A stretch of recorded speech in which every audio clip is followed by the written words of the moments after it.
Hello everybody, we're back on the Mark II today. Now, over here we have a delivery from SNG Barrett. All very exciting, new parts. So let me put you down and let's get into it, and then hopefully you should have an idea of what we're about today.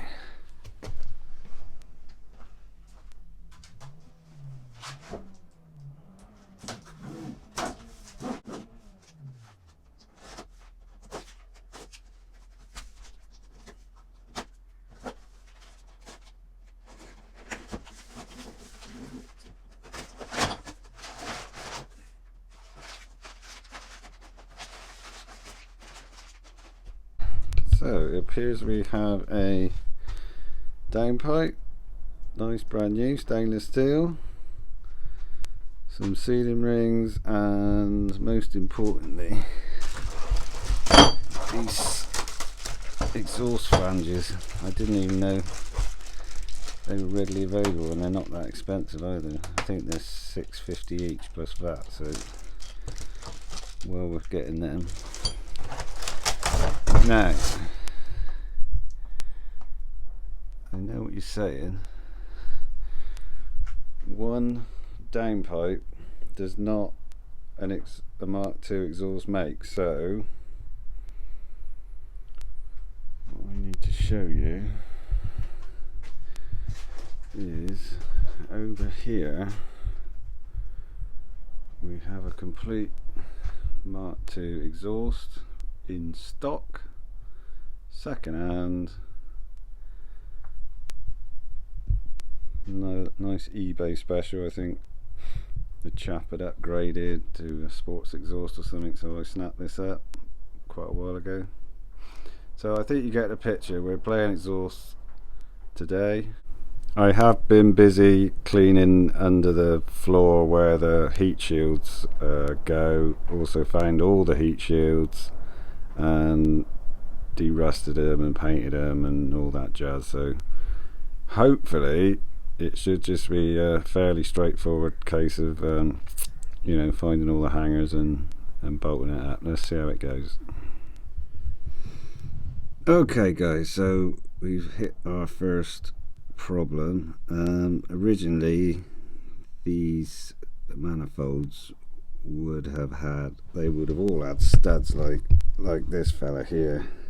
Obviously over the years they've snapped off, been re-drilled and all the rest of it, such to the point that we've actually only got two of the originals left and only two of the remaining threads are any good. So we've got other fixings that are up to over 10mm now, where you can just flop a 10mm bolt straight through it. So it don't seem much of a problem, but I don't know if you can see because the bolt head or nut was never designed to sit on this section. This is angled up. It don't show very well on camera, but so if you drop a bolt either down from the top, or if you try and put a nut on a bolt that's been pushed up from the bottom, it's going to put a lot of stress on this corner.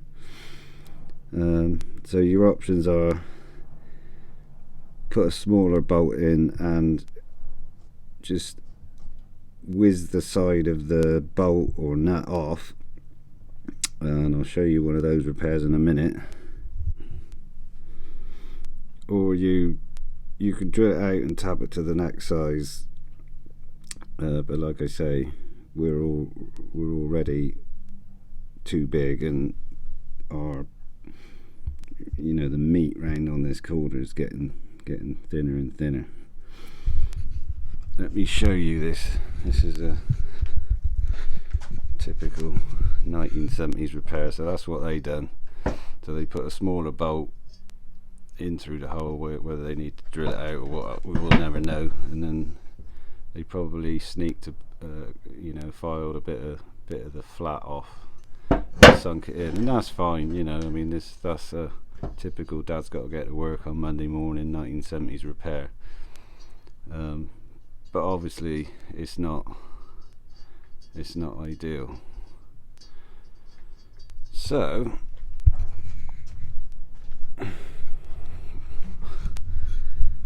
what I need is something that comes up higher, a thread that comes up higher, and that I can lose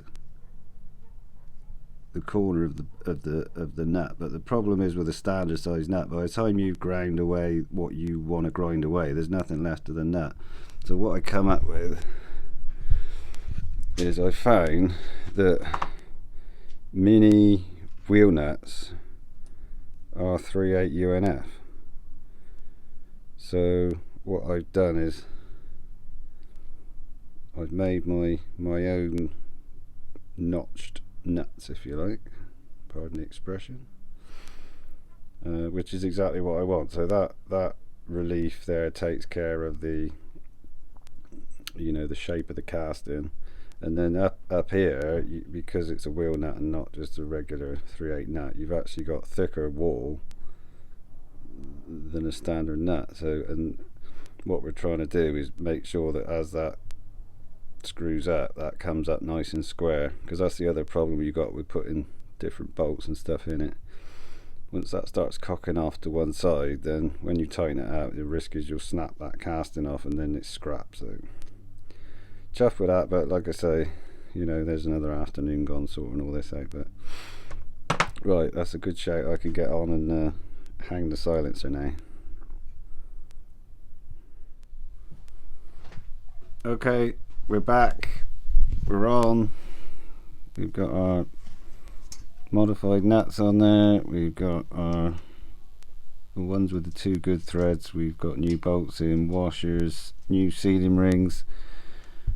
It's done. So they're just waiting to be nipped up when we get all the, you know, the spacing of the pipe sorted out. So that's good enough for now. Exhaust pipe is on, it's hung, it's slid together, and that's good enough for what I need it to do. So just needed to get the exhaust on so that we can basically do a start up, because this is what all this is about. Update on the steering. We have steering, which we haven't had for a long time. Before the front subframe all came out, obviously we had it, but we haven't had that for a long time. So steering wheel straight, lower stock columns back in, we're all good there. And like I say, the part of the reason for all of this is because we got a bit of an experiment here with, you can see it better there. So we got a XJ6, you know, series 123 type power steering pump experiment to see if that will run the power steering box in this. So far so good, but